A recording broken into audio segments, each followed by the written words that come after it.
अमेरिकी फोर्स की तैनाती को लेकर खबर है। अभी भी रास्ते में आगे बढ़ रही है मरीन यूनिट और अलर्ट पर अमेरिकी 82 एयरबोर्न डिवीजन है।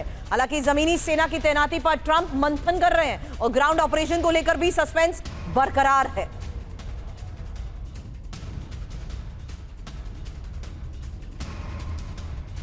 अब मिडिल ईस्ट में बड़े ऑपरेशन की तैयारी को लेकर ही अगला सवाल एक्सपर्ट से करें, उससे पहले ये इंफॉर्मेशन, क्योंकि पहली मरीन एक्सपीडिशनरी यूनिट पैसिफिक से मिडिल ईस्ट की ओर रवाना हुई है।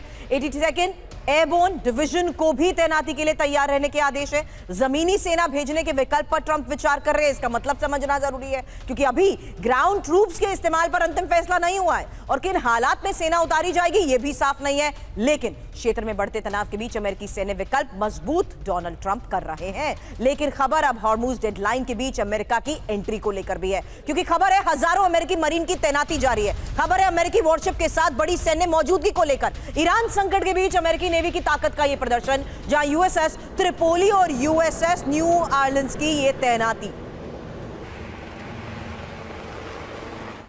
तो हॉर्मुज डेडलाइन के बीच अमेरिकी एंट्री का मतलब क्या है? फिलहाल खबर है करीब 2200 अमेरिकी मरीन मिडिल ईस्ट में तैनाती के लिए भेजे गए हैं। 31st मरीन एक्सपीडिशनरी इकाई इस मिशन का हिस्सा है। यूएसएस त्रिपोली और यूएसएस न्यू ऑरलिंस भी तैनाती में शामिल है। ये तैनाती हॉर्मुज स्ट्रेट को लेकर ट्रंप की डेडलाइन के बीच हो रही है। हालांकि सेंट्रल कमांड एरिया में फोर्स की मौजूदगी तेजी से बढ़ाई भी जा रही है और ईरान के साथ बढ़ते तनाव के बीच ये बड़ा सैन्य मूव माना जा रहा है और इस तैनाती से ही क्षेत्र में टकराव और बढ़ने की आशंका जताई जा रही है। लेकिन अब एक और इंफॉर्मेशन, क्योंकि ट्रंप ने क्या कहा ये समझिए। वेनेजुला से बातचीत हो रही है। एक और बड़ी बात, ट्रंप ने क्या किया? वेनेजुला के राष्ट्रपति मदुरो को पकड़ा। ट्रंप ने क्या कहा था? ईरान से बातचीत कर रहे हैं। ट्रंप ने किया क्या? ईरान पर सबसे बड़ा हमला किया। ट्रंप ने कहा था रूस से सीज फायर पर बात हो रही है, लेकिन ट्रंप ने किया क्या? यूक्रेन को हमले के लिए और हथियार दिए। ये इंफॉर्मेशन इसलिए आपके सामने पहले थी क्योंकि अब आगे इसी आधार पर एक्सपर्ट से एक बड़ा सवाल करेंगे। फिलहाल इंफॉर्मेशन वॉल का रुख करते हुए वही सवाल आपके सामने कि क्या डोनाल्ड ट्रंप का बयान वाकई में संधि की पेशकश थी? दूसरा बड़ा सवाल, क्या ट्रंप ने यह बयान भटकाने के मकसद से दिया? सज्जनार सर, अशोक सर, आपके पास इन सवालों के साथ आ रही हूं, क्योंकि क्या संधि पर बयान देने के बावजूद सेना भेजकर डोनाल्ड ट्रंप कुछ बड़ा प्लान कर रहे हैं? और क्या ट्रंप ईरान का ध्यान युद्ध से हटाना चाह रहे थे? अशोक साहब।